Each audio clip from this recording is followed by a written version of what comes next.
10th class trigonometry, some applications of trigonometry chapter లో exercise 9.1 లో 4th sum. So please friends నా channel subscribe చేయండి. మీకు ఇలాగ ప్రతి సమ్ నేను ఎక్స్ప్లెయిన్ చేస్తూ ఉంటాను 8th 9th 10thకి state CBSE syllabus. Okay, so ఏ డౌట్ ఉన్నా నాకు కామెంట్స్లో పెట్టండి. ఇంకా నా ఛానల్ ఇంప్రూవ్మెంట్స్ కావాలన్నా కూడా తెలపండి. Okay, now let's get in to the video. The angle of elevation of top of a tower from A point on the ground. ఒక టవర్ ఉంది, ఓకే, ఒక పాయింట్ ఉంది గ్రౌండ్లో. Ground which is 30 meters away from the foot of the tower. ఇది foot of the tower ఇక్కడ నుండి 30 meters దూరంలో ఉంది. ఓకే, ఇది ఏ అనుకోండి, ఇది బి అనుకోండి, ఇది సి అనుకోండి. ఓకే, ఇది 30 degrees. యాంగిల్ ఆఫ్ ఎలివేషన్ అంటే, ఎలివేషన్ అంటే పైకి, ఈ యాంగిల్ నుండి పైకి ఉన్నదాన్ని ఎలివేషన్, కేంద్రంగా డిప్రెషన్ అంటారు. ఓకే, 30 degrees ఎలివేషన్లో ఉంది. Okay, find the height of the tower. ఈ టవర్ హైట్ కనుక్కోవాలి.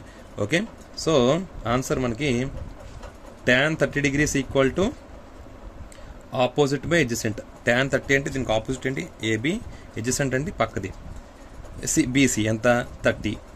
tan 30 degrees అంటే మనకి వాటిలో ట్రిగోనోమెట్రీ రేషియోస్లో tan 30 degrees అంటే 1/√3. 1/√3 equal to AB/30.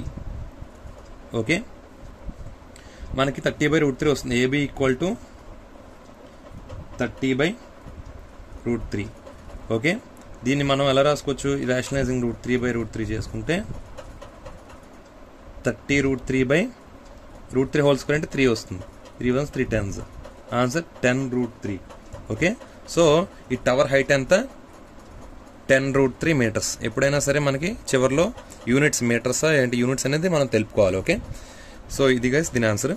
Please subscribe my channel Vamshikrishna maths tuitions. మీ ఫ్రెండ్స్కి షేర్ చేయండి. ఏమైనా డౌట్స్, మీకు వేరే సమ్స్ కొన్ని ఎక్కడైనా డౌట్స్ కావాలంటే నాకు కామెంట్స్లో తెలపండి. నేను ఖచ్చితంగా మీకు రిప్లై ఇస్తాను. Thank you.